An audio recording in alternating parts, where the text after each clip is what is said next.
Thank you for joining us today. This is our second in our Community Conversations series, which is designed to support arts-related organizations in Tacoma. And as Lucia said, we're so pleased to welcome Michael Haeflinger. Michael is the Executive Director for Right 253, described as a literary nonprofit organization that works with teens here in Tacoma. The mission of Right 253 is to encourage young people in Tacoma and Pierce County to express themselves through writing, performance, and publication.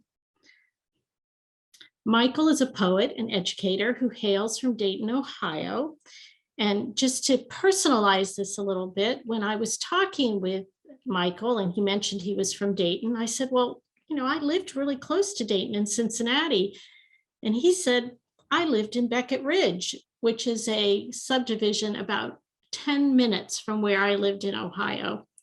And then he said he went to Lakota High School. And I said, wait a minute, that's where my kids went to high school. So there's a Cincinnati-Dayton connection. So Michael, you're getting a packet of Skyline chili in the mail. I hope you'll enjoy that.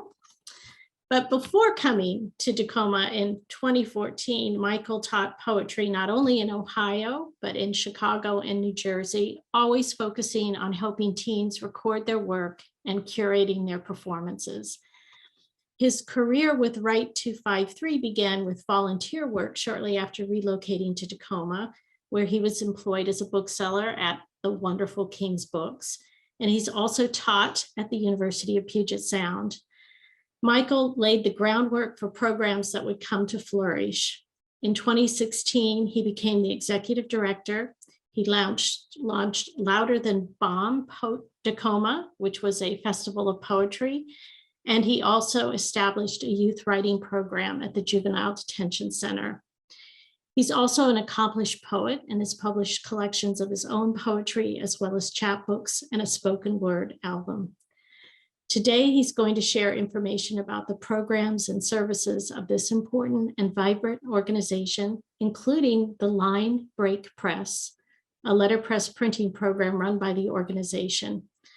I think there's so many ways that we can collaborate with Michael, and I'm so delighted that you're here to talk with us. So please join me in welcoming Michael. Thank you, Jane. That's a great introduction, and we definitely have to get together and talk more about Southwestern Ohio. And I should say too, my mom actually sent me like a Skyline gift box for my birthday this year. Lucky you. It had like cans of the chili. It's not the same though, I have to say. It's a different experience making it in your own kitchen than it is getting it through the drive-through, but here we are. So I want to thank Jane for inviting me to come and speak to you all. I've been to a couple of PSBA programs over Zoom in the last few months, and I think it's just a great organization or collective that I'm happy that we're able to start becoming a part of and thinking about how we can integrate some of our programs with some of the work that you all do as artists. And I thought what I would do is the least interesting way of doing it, which is to create a PowerPoint presentation and share that with you and go through it. Only because I was trying to figure out ways to show you examples of the work that we've been doing with letterpress printing. And I thought if I could coalesce them into one PowerPoint, we could just kind of scroll through. And I thought what I would do is just kind of give you a little bit of background on Right 253 as an organization broadly, and then talk about kind of how we got into letterpress printing and then like what we're hoping to do with that as a program. So this is one of our official logos, and it's, Right 253, read, write, speak.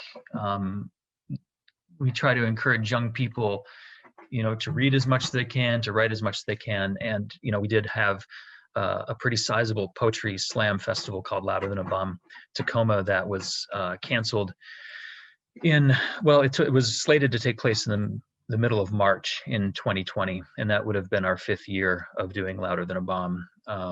But because of COVID and everything starting to get locked down, we canceled the slam. And we didn't do one again this year in 2021. So that program is sort of in flux at this point, but that program was our largest in-person program. We would have anywhere between 100 and 200 teenagers gathering over the course of 5 days to compete in a poetry slam and do writing workshops together and other types of events. So a big part of what our organization is about is community building and inviting people who come from a variety of different backgrounds, a variety of different neighborhoods, a variety of different schools, both in Tacoma and throughout Pierce County, to come together and learn from each other and work together and hang out and talk about what they're into and just sort of create community around creative writing in a broader sense. So who are we, right? 253.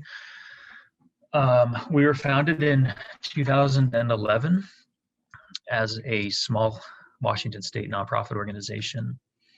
And our founders were teachers, university professors, community college professors, high school teachers, who were trying to think of ways to engage their students at different levels with writing. And they were noticing that, I think the conversation, and I have to sort of fill in some of the history that I wasn't here for, but I think that the conversation was among the university professors talking to high school teachers, trying to figure out why can't our kids write when they get to college? What's going on? You know, what's the disconnect? And so it was started as a program that was meant to be somewhat as educational support with a bit of creative writing. The first 5 years was completely volunteer run. When I came in as the first paid employee as the executive director, we started to talk about shifting some of that programming, not necessarily away from the academic, but figuring out ways to incorporate the creative into the academic spaces. So some of the programs that we do are educational partnerships, which is a kind of umbrella term for in-school workshops, after-school workshops, anywhere where we are collaborating with a school or perhaps like a community center, you know, Boys and Girls Club or something like that. So where we're forming those types of collaborations. We do summer programming, which is our summer camps that I'll talk a little bit more about in a second. And as Jane mentioned, we do programs at Raymond Hall Juvenile Detention Center, and there we operate both.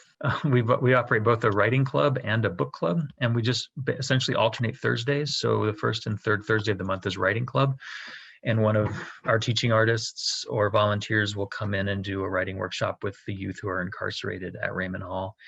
And then the alternating Thursdays, the second and fourth Thursdays, that's our book club, and it's a different title every week. So we have a library that we maintain at Raymond Hall, and we work with King's Books to get books into the Juvenile Detention Center. Both of those programs have been online since last summer. We can't go back into that building for the foreseeable future. I doubt we'll be back in Raymond Hall this calendar year, but we'll see. We also launched a publication called Disclaimer Magazine, which is our literary magazine. So we're trying to do more publication opportunities for young people.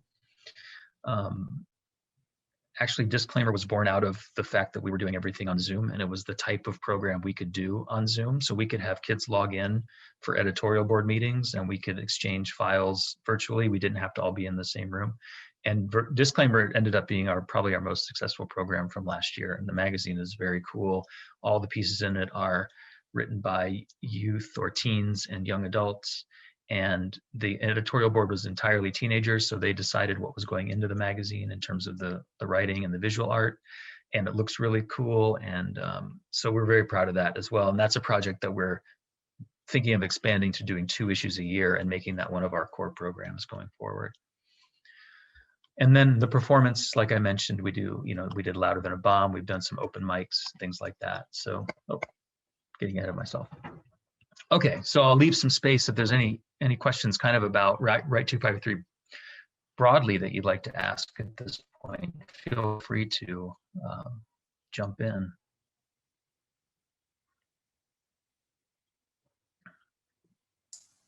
Where is your letterpress printing? Where is Line Press? Right now it's in my garage. Oh. Yeah, which is great for me because I can use it whenever I want. It's not great for programs. And I'll talk a little bit about how that why that is here in a second. The press, Line Break Press, is a program that we started a couple of years, well, a year ago, give or take. And this is like our entry into letterpress printing. This has become a major program of our organization.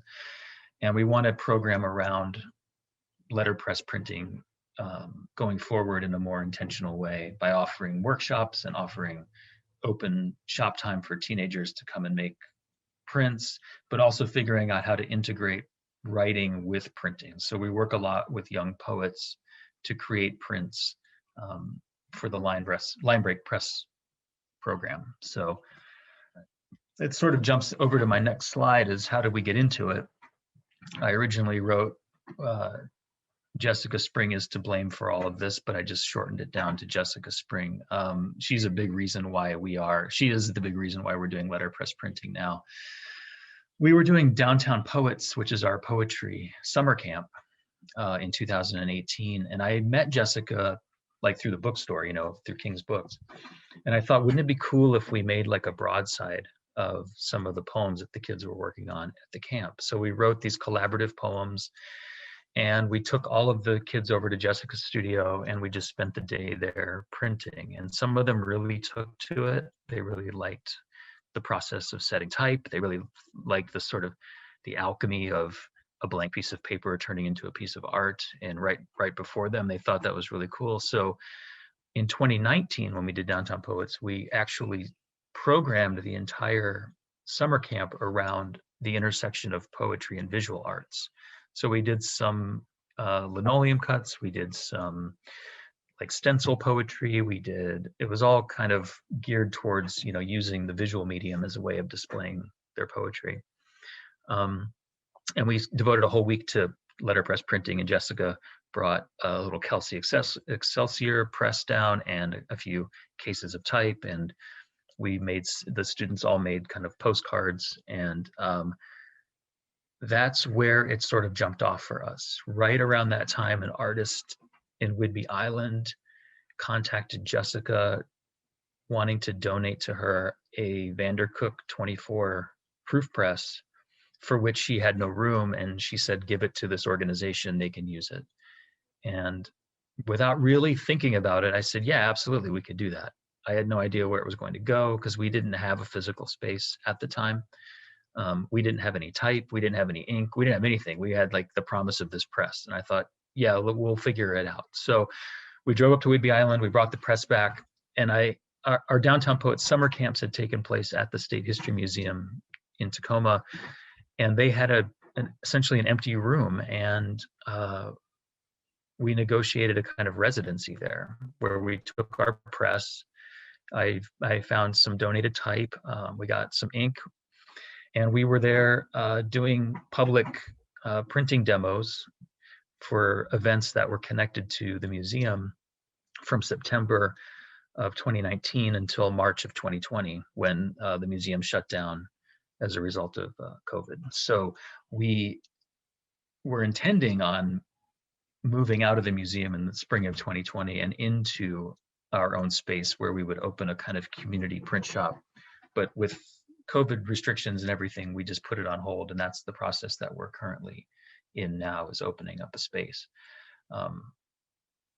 In the meantime, the printing has become a big part of what we've been doing as an organization. And in terms of like my work as the executive director, I devote X percentage of my time thinking about one program and X percentage of my time thinking about another. And I think that the letterpress and the possibilities of incorporating letterpress into our broader programming has,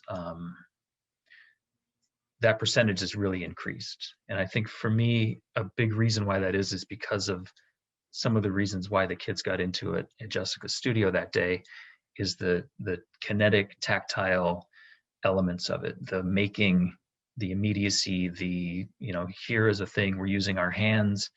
You can't operate a press and hold your phone at the same time. So it's this way of kind of luring our teens out of the digital world and back into the three-dimensional world, and getting dirty and just all of that stuff that I really appreciate about, working on the press myself. So what we've got Spartan. That's the name of our Vandercook 24. And that's a blurry picture of Spartan on the left there, or on the right there. It's all hand cranked, hand inked. There's no automatic rollers. There's no electricity, which is good. I mean, it's hard to get consistent prints sometimes, but it's cool because there's less of a chance that somebody is going to lose a finger because they accidentally put it on the press bed when the thing's moving or something. So there's that. That's a plus. But we also have two Kelsey Excelsiors, a 5x8 and a 6.10 or 6x10, and then we've got a Morgan sign machine company LinoScribe sign press that we use pretty frequently, which is sort of a smaller version of the Vandercook, as I'm sure you all know. So that's what we're working with. And we also have like 6 cabinets of type and all the furniture we need. And we've just been accruing donations over the last 2 years. Anytime there's somebody's like, I've got a cabinet of type in my garage that I'm giving away, I'll get a truck and go grab it. And then you just add it to the collection, because what we're working towards is opening a kind of community print shop space where people can come learn how to use the equipment and then, come and make their own art when they want to make something, rather than having to purchase all this stuff and set up a print shop in their garage. Michael, we have a question. Yeah. How do the youth find out about Right 253?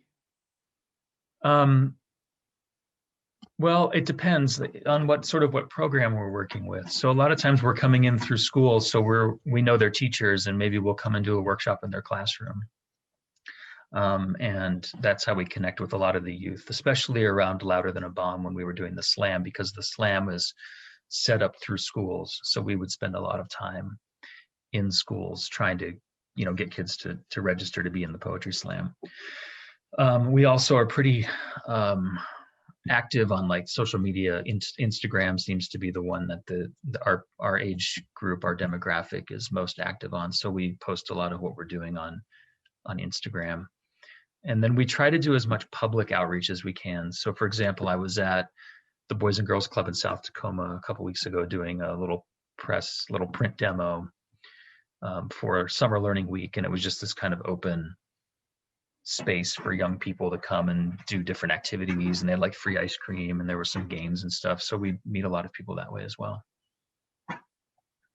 I want to show you some of the things that we've been working on. These are all pieces that we created while the press has been in my garage. So we moved it out of the History Museum in, I want to say June of last year, June or July of last year, and brought everything here. But because of the fact that this is my home and, we're not really set up to have people over, and plus, everyone was being really cautious, we had to figure out a way to like keep making prints with the youth while they weren't around. So what I did was I would have them send me some text, and then we would talk about like color scheme or just general design stuff. I would do a layout and run a proof, send them a photo. They would send back some suggestions, and we would just sort of go back and forth till we figured out something that worked for us. And all the pieces that I'm about to show you here are part of what we call the Tacoma Poet Series. So I think this is Tacoma Poet Series number 5. This is Sage Heath, who's a poet who lives in Pierce County. And I believe Sage is 16 or 17 years old. And a lot of times when we do these collaborations, the youth will send like a whole poem, like, I don't even know, 3-page poem or a page poem, something that just is prohibitively long for setting, and also just kind of the spirit of the project, which is really more like a broadside poster project than it is a book project. So we look for pieces within the longer poems to turn into posters. And this is the one that Sage and I have finally kind of settled on and worked on remotely together. This is one from a poet named Tara Ryan, who's a Tacoma poet. This was one that we did as a thank you sort of gift for donors and community partners. This was kind of our New Year's card, essentially.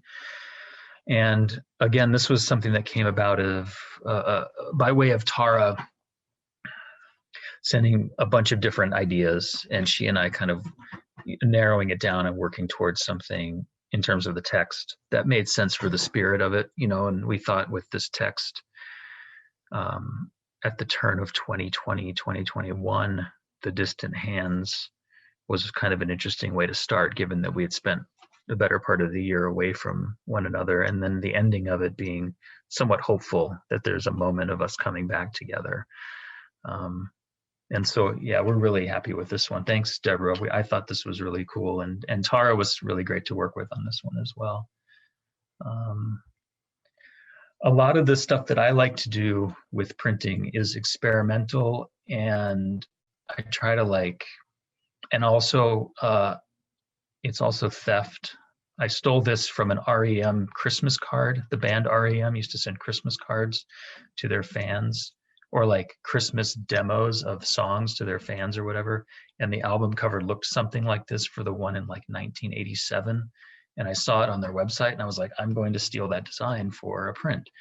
And the poet Devin Williams sent me this poem called Manic. And I thought, well, what would it look like to have all these different ornaments and borders just kind of splayed out on this page of a counting ledger. And I set all the type and we put the poem kind of within there. I also kind of like this because we can hang this up in our shop and it becomes a sort of specimen for some of the options for youth. If they see the bells and they're like, I want to use these bells, where are they? They're right there in front of us. So yeah, this is Devin's Manic, also part of the series. And then this is the most recent one from Elisa Zhubaninko, who is a fantastic young poet from Tacoma. And again, I think of these as kind of ways of displaying possibilities within the space. So if a student says, well, how did you get that background like that? Then we get some ink and we get a brayer and we just roll some ink onto it and we're like, that's how you do it. Or yeah, I think the process of experimentation at a distance has been kind of fun, It's not ideal. I really want them laying things out on their own, but it's been working for us for the most part. So here's where we're at now as an organization. We were selected by Spaceworks, which is an organization in Tacoma. For those of you who don't know Spaceworks, an organization in Tacoma that works with small businesses and nonprofits and artists to activate otherwise empty spaces. And they operated for many years a gallery space on the corner of 11th and Commerce called the 950 Gallery. And with COVID restrictions, what they thought they might do is repurpose that space into a studio, like a fishbowl studio, because if you know the space, there are windows on both sides of the corner and you can look right, and it's set in the basement of this building and you can look down into it. And so we applied and were accepted. We collaborated with Jessica and the Ways Goose team to create a proposal where Right 253 would operate the space and Ways Goose could also use it, and we would have printers in there. We'd bring our presses in there and people could watch printmaking happening from the sidewalk. And then we were slated to begin that residency in June, and the space that the 950 Gallery was in was rented by a private business. And the way that the arrangement worked was we could use the space unless somebody wanted to come and pay market price for it, which is what happened. So we have been scrambling since the middle of May to find a replacement space. And that started to engender a longer conversation about what would it look like for us to open up instead of doing a 4-month residency, what would it look like for us to open up a space that could become our community print shop? and also our writing center. So we were looking for a space that could do both. It could be on one half or in one section, the presses and printing stuff could happen, but we would also need a space for writing workshops. And we also need a space for teens to come and hang out, and a space for a little kitchenette or refrigerator, something for people just to kind of come and chill. What we're trying to be really careful about, I think, organizationally, is not to let any one program kind of overtake the rest of the programs or to redefine our mission. You know, our mission is to work with youth in writing. While we love doing letterpress stuff, we can't be exclusively letterpress.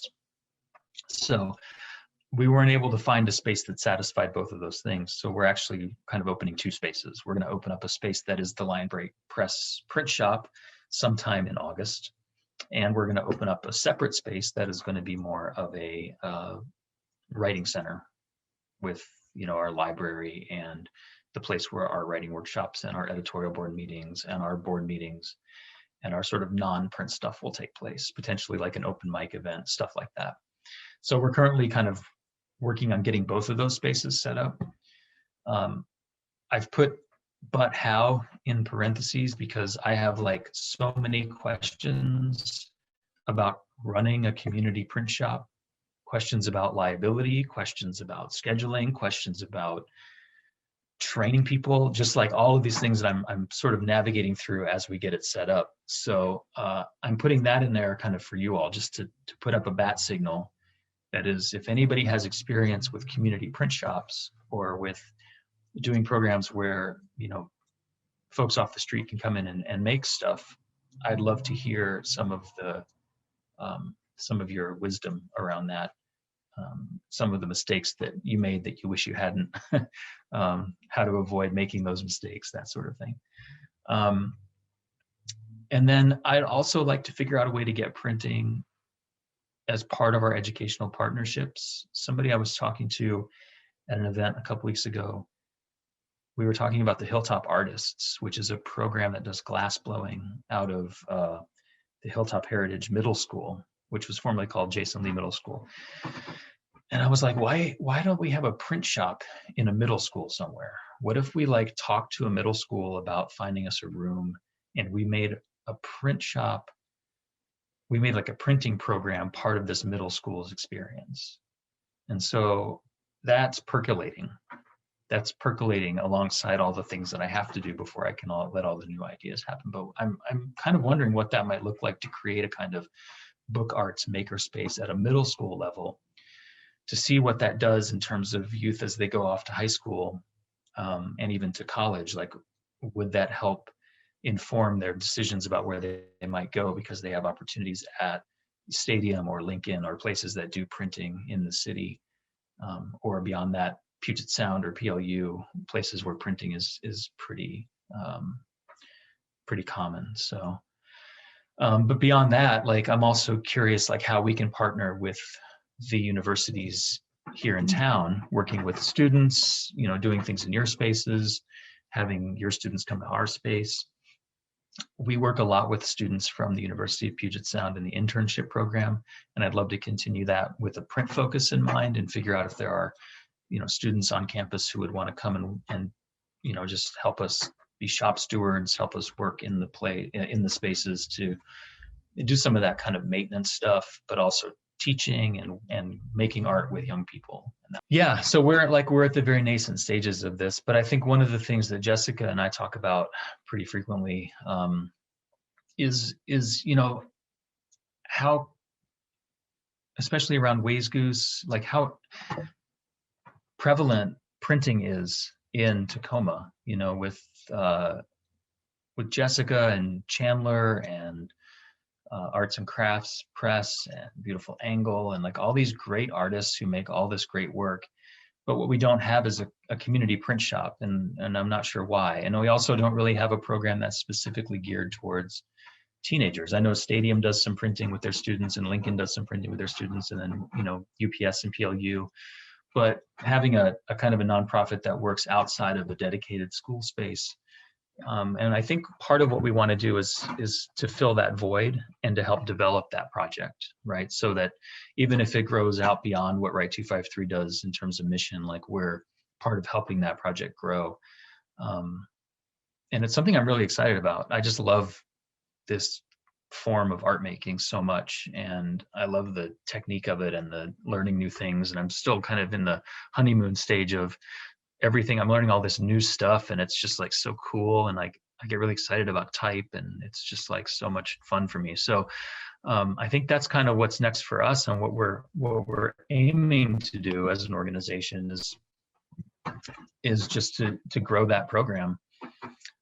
This is one of our students, Celia, in the bookstore. We did a project there in October where we had some of the youth come and make prints in the bookstore window while people watched from the sidewalk. And that was really fun. There were 3 of them, and we all decided that the top was going to say, "Where am I?" on all 3, and then the middle part is what Celia brought. Those 3 lines, or those 4 lines at the end, are what Celia brought. But there are 2 other prints with different color paper with different text by 2 different poets. So. Okay, I'm going to stop sharing my screen. And this is an opportunity for you all to, ask questions and just open the conversation up a little bit. I feel like I've done a lot of talking. I try not to do that when I'm teaching and stuff, so I'm just gonna be quiet for a second. Well, Michael, this is Jane, and I just want to thank you. I mean, your story of Right 253 is so inspiring, and I've been taking notes. I think there's so many ways that the Puget Sound Book Artists Organization can partner with you. And I took a little quote. I love when you were talking about finding that first press, and you said,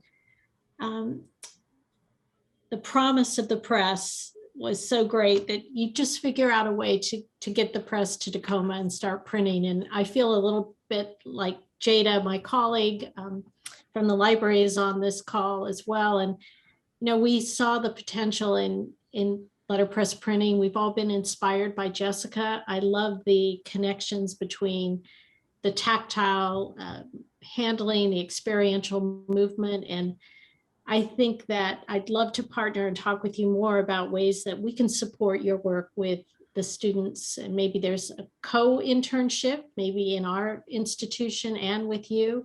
And perhaps there's ways that Puget Sound book artists on this call would be interested in partnering with you to take some of those prints and make them into books somehow. Or there's just so much potential, but it's so fantastic. And I would say probably about 8 or 9 years ago, Lance Kagi tried to put together a group for a community press shop. And it's so great that it's now going to happen.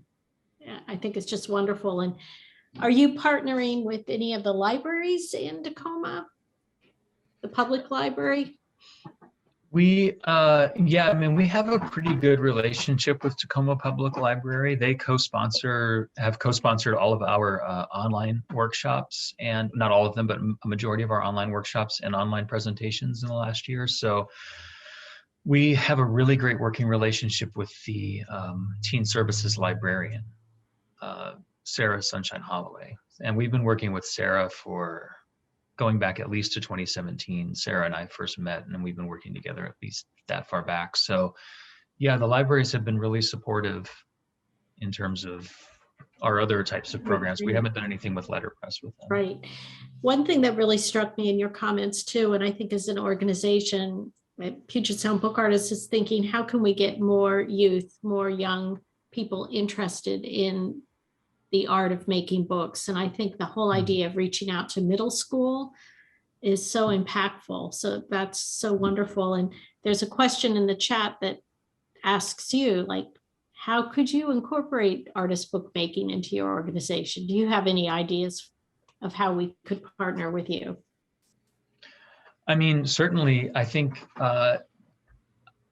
yes, right? I mean, why not? Why don't we just figure out like some workshops around artist bookmaking? I mean, we've done a ton of collage and a ton of sort of blackout poetry and things like that in the past. So visual poetry is a part of what we do. We have done a couple of bookmaking workshops as well, but just kind of one-off and actually it's like bookmaking in the service of having a journal for the series of workshops we're going to do. That's kind of how we do that. So I think, yes, I think I want to explore all of these as the space opens up and develops, right? So it's like, once we get everything moved in and then we can start figuring out programming, like, having a 24-hour access to a space provides us a lot of opportunity for a lot of different things, and I know, some of you might know Gabby Cooksey, who works with Jessica. Gabby wanted to do something when we were first talking about the 950 gallery. She had a suggestion for something that was bookmaking, and I don't remember what it was, but like, Gabby came to our summer camp in 2019 and assisted with the letterpress printing and helped make like these envelopes that the prints went into. So yeah, it's like we start with letterpress, but where do we go from there? And how do we kind of go back to what our original mission is, which is to encourage writing and creating poetry, but then coupling that with bookmaking and art making, and there's space for all of it, is the shorter answer to that question. I have no doubt you'll achieve it all. Other questions from the audience? Gudrun has a question. Yeah, I think Michael might have talked about it a little bit or referred to it. It appears that you said that the printing and the writing, that you are looking for different spaces now. And my thought is, I think it might be unfortunate because of the unintended consequences if you have those two in the same space. So what made you think to go through with the thought of having two separate spaces? Yeah, that's a good question. It's temporary. Uh-huh. It's only for 1 year. We are involved in a bigger project for a more permanent space that I can't say anything to you all about because of MOUs and legal reasons. But there's something coming up that is going to do both the letterpress, the writing, and a performance space all in one building. So great. This is just a 1-year project that was born out of necessity to begin programming in public again. So, because I agree with you, I think that I want everyone in the same room. I don't want to silo our programs like that. It's just, that's where we are right now, unfortunately. Mm-hmm. Thanks. But I also think that what I'm thinking about too, from an executive perspective, is in order to kind of build that, what is going to be our permanent space into what I want it to be, or what I'm part of the vision of that, we need to be programming now. And letting it sit in my garage for another year is just untenable, because I want to ramp up to that move into the new space with a year's worth of printing programming to show funders, this is what our letterpress program looks like for teens. We worked with this many youth. Now we're moving into a bigger space. Can we have more money now to operate this space? So there are some certain practical issues around the temporary two-space solution. I have a question, Deborah. Yeah. I was just wondering, if you couldn't exactly use your press, could you create, like through Photoshop, like similar type work, and saying, look at what we could do if we had a, our press able to be up and working. We can do this, but it's not at all the art form that we could be doing, so that you would have something interim maybe to work with. Because I know I do a lot with Photoshop elements, and you might be able to, create some works or books and things that you could, like have a way of opening up their visionary aspect of what it is you're trying to do. I mean, because it's very exciting. I mean, I'm excited, like, oh my God, it sounds so great, what a wonderful asset, and what a wonderful asset you are yourself. So maybe you could do something like that, because then they would have something to visualize. Mm-hmm.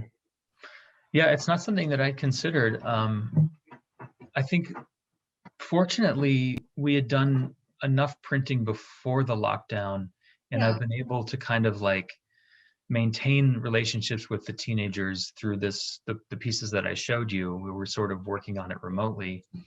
That to extend into another medium didn't really seem necessary. But I suppose if there was some book project that we wanted to do, that would be, Photoshop would be great. And we have a designer on staff who could help us kind of figure that out. So So you just, even if write you that were going down. to print it, you could do the layout and you'd have this thing that you could present where people can go, they can see your vision, you can see what you think is possible. Yeah, that's a good suggestion. Thanks, Deborah. Yeah, you're welcome. Lucia had put a question. Oh, Lucia had put a question in the chat about financial donations, which I'm sure that Michael would be grateful to accept. And then Dorothy also had a question. I will put in the chat the link to how you can donate to our organization through our website. And there are both, you can do it with a credit card through the website, or there's a mailing address if you wanted to send a physical check to the mailing address. So I'll put that there. Thank you for asking, Lucia. I appreciate it. I'm always I don't want to bring it up usually. So especially, when I'm giving a presentation like this. But yes, of course, we're a nonprofit. We definitely take donations. That's how we keep the doors open, as it were. Dorothy, did you have a question? Well, not really a question. I just wanted to, I think this is really exciting. I like the idea of like the Minnesota Center of the Book. I've never been there, but I know it online. And if we had something like that in Tacoma, you think of different small organizations like yours, like ours, like a business like King's Books. I mean, we're all kind of doing small parts of this whole that you're talking about. And to bring all those together and to be stronger together, I think that the potential is amazing. I did want to comment too, to our group, the Puget Sound Book Artists. There's a few of us in here who know letterpress, but for instance, there's a lot of us who don't. We're not all letterpress printers. I came to book arts through fine art printmaking. That's the avenue I come to it, how I come to book arts. But so we don't all have those skills. So. And yeah, similarly, I don't have the book arts. I get lost thinking about how to do all of that. So it's nice to talk to folks who have that background and work with folks who have that background, and they can bring that to the youth too. Because I think and I see Jan, you have a question. I just want to say real quick before is like one of the things that attracts me. I think I've mentioned this a little bit, but just to reiterate and also contextualize it, Pierce County Juvenile Court has diversion programs for youth who maybe have been arrested for something and maybe is a low-level crime, it's their first offense. And instead of, going to Raymond Hall, they have options to do these, what are called diversion programs, where they can go to a community organization and work with this community organization X number of hours. And examples of the diversion programs in Tacoma include alchemy skateboards, so they can literally just go skateboard instead of going to juvenile detention center. They can go learn how to skateboard. Or Second Cycle bicycle shop, where they learn bicycle maintenance. The Tacoma Boat Builders, where they build like canoes, they make canoes. Hilltop Artists, which is the glass making organization. And we've been in talks with the court about doing a diversion program since we started working with them. And the roadblock for me was always like, not every kid wants to come and sit around a table and talk about poetry and write poems. Like, this is a specific skill that, people are interested in, or they're not. Maybe they become interested in it. But what I saw as a through line for all these other diversion programs was they were all making things and they were all moving. They were all using their hands, or they were all, they weren't seated somewhere, and it didn't feel like school. It was like you were a part of a community that had a goal in mind to make a boat, and then you made a boat, and there was accomplishment in the creation of that thing. And so when we started getting involved with letterpress, I thought, that's our diversion program. It's the creation of a poster. It's the creation of so what would it look like for us to work with other community orgs or bars to do like band posters for shows? You know, who would somebody hire like the diversion program kids to come through and make art for events and things like that. I think there's a sense of self-worth in creating with your hands and moving around and doing things and collaborating and figuring out how to make your vision a reality when you have limited resources, which we often have. So I bring that up because I feel similarly about bookmaking. Why couldn't we do if we were going to do book arts in a more broad sense as a diversion program, same idea, bringing that expertise of the book artists in. Again, you're working with your hands, you're talking to the people around you. You're not looking at your phone, you're engaged, and that's what we're going for. So Jan, thank you for being patient. Sorry to put your question off. Just to go back to the Photoshop section, a few years ago, I found a free app called letterpress, and it simulates letterpress. And you might want to check that out, see if it still exists. But it was fun to play around with, and might be some kind of a connective. That's program. cool. Letterpress. Okay, I'll look it up after this call. That's great. Thank you. We have a question in the chat from Mark about, have you thought about expanding to other mediums such as typewriters or calligraphy? I have a typewriter that has been beat to hell by tons of kids over the last 2 years. And every so often I take it apart and I try to get it working again. And I'm okay with that.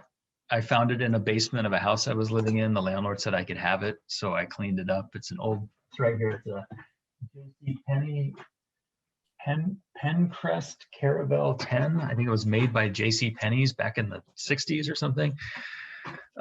It's fine. It's an okay typewriter. I don't use it for anything. I came up typing all of my poems on typewriters. There was a time in my life where I had 6 typewriters in my house. I had them in every room in the house, and I love typewriters. And when we were at the History Museum, this typewriter attracted as much, if not more, attention from kids under the age of 12 than any of the printing stuff.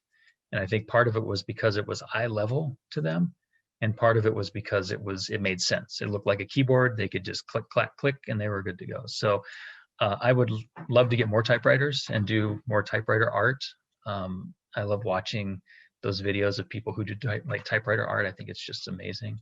So yes to that. Calligraphy is something I know nothing about. But again, it's this. The idea could be an afternoon calligraphy workshop with someone who does know, and we're the home base for it. That's kind of our contribution. Is we provide the space, an expert comes in. One of the things about our programs for youth is that they're always free all the time. So a lot of times we end up just covering the stipend for the artist, or but we are thinking of doing more adult themed programs. This is where Jessica and the Ways Goose folks come in. Like, what if we did adult themed programs that we had a registration fee for to help fund the programs for the youth? And that's part of a much bigger conversation between me and my board of directors and the IRS about like what we can get away with as a youth serving organization. So, but that's something we'd like to see happen. If we can find the right specialists, whether it's calligraphy or bookbinding or embossing or anything that seems cool, and we can get enough interest from the kids to come in and do it, then I say, let's do it. Michael, there's so many possibilities. I just want to end by saying that recently the Puget Sound book artists collaborated with area scientists on a show called Science Stories, where an artist and a scientist were paired together. And it just made me think about, perhaps having an artist mentor and a student poet together create a book. That might be a project in the future. But I think I can say safely to our audience that I think we're ready and willing to partner, and it's important to find the right program, but it's so inspiring, it's so great, and as Dorothy said, it's so wonderful to think of all these organizations coming together in Tacoma. So one thing you wanted to say? Yes. Are you familiar with Edition Studio in Seattle? Yes, I've been up there. It's a very cool space. If you know them or you know Community Print Olympia, these are both organizations I need to go have chats with about how they set themselves up. And I've been to also the Portland, the IPRC in Portland is another one that I've talked to about kind of how they operate. So, Mike, one thing about Edition Studio is under her other Instagram account, Ink and All, she does a thing called Are You Book Enough? And every month it's a book arts challenge with a theme. And, the theme varies, but that could be, an avenue into, because she's got quite a few people who respond to the challenge every month. So there's just like a huge variety of examples of book structures and ways to approach it, et cetera. So that's Instagram, Ink and All. cool. Yeah, thank you, Laurel. Mhm. The other thing I wanted to say is that the city of Olympia has just been given the armory by the state government. Hmm. And they are going to turn it into a fine arts, community arts center Oh, wow. with printing, ceramics, just the whole gamut. But they're in the process of planning right now. Oh, And they've that's hired cool.